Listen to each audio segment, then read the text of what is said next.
Today is August 11th, 2025, and I am coming to you at the tail end of Trump's White House press corps.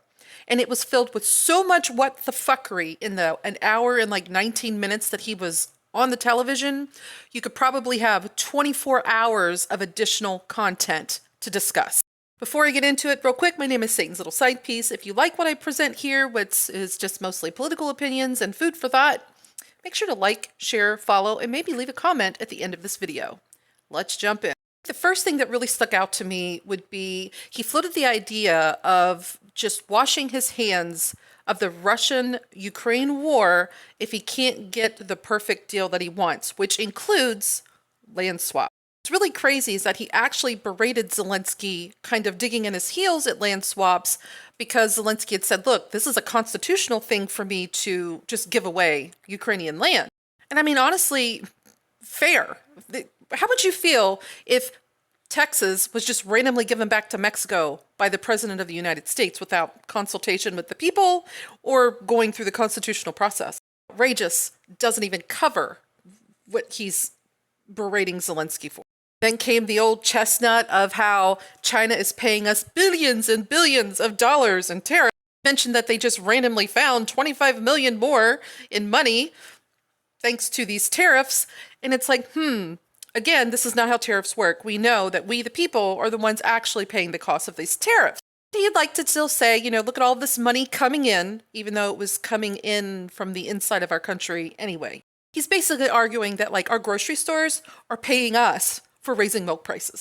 And of course, he blamed Biden for Russia's war once again, and then went into this weird, like, 10-minute rant, kind of painting Russia as this ancient warrior that just can't help itself. What really made this whole thing surreal was that at one point he said, and I quote, "I asked a smart man that some like and some hate," meaning Viktor Orban, whether Ukraine could beat Russia. Allegedly, Orban said, "That's a stupid question. Of course Russia can beat Ukraine." Then he basically gave the impression that Orban went into like some TED talk about Russia, how it's outplayed the US, in war, and China has outplayed us economically, and that war culture is built into Russia. I mean, honestly, this whole dialogue anecdote that Trump was going on about, it felt less like diplomatic insight and more like he was auditioning for some weird failed History Channel audition, narrator job. Worse than that, he then devolved into describing Ukraine's coastlines as a Zillow listing. He was talking about how maybe he could carve some of this coastline back in a land swap with Russia for Ukraine. It felt like he was trying to settle a mob dispute.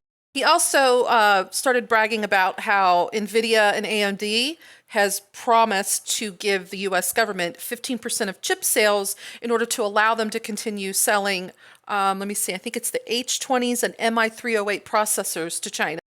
I don't know about you, but that's clearly a pay-to-play cash grab for the chip lobby.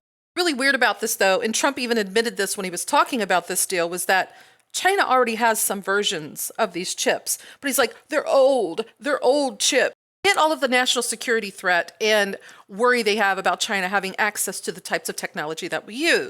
You know what's going to happen with this 15% being paid to the government? Who's going to have to make up that 15%? Guess who? Just guess. I need to hand you a mirror. I want to point out that like every answer he gave turned into at least a 5-minute ramble, if not 10 minutes a time. Talking like Biden, tariffs, Nord Stream 2, and DC militarization. For me, what the really weird thing was how he was going on and on about how he stopped the Nord Stream 2 project, him alone. The reality, though, is that he literally only delayed it for a couple of months during his term in 2019. Delayed for a couple months. What iced it was Germany when the Ukraine war started. Clearly, he's got a Sharpie out and he's rewriting history yet again to look good. There's a lot of I statements. I gave them javelins, not the US gave them javelins.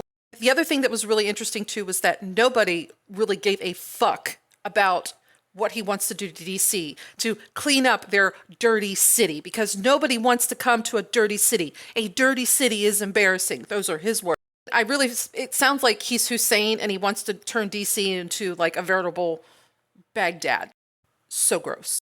was some comedy relief during this whole, like, I guess, open mic night. One point, Fox News reporter Jack, I always never remember the guy's name. I just like to call him Jack Ass.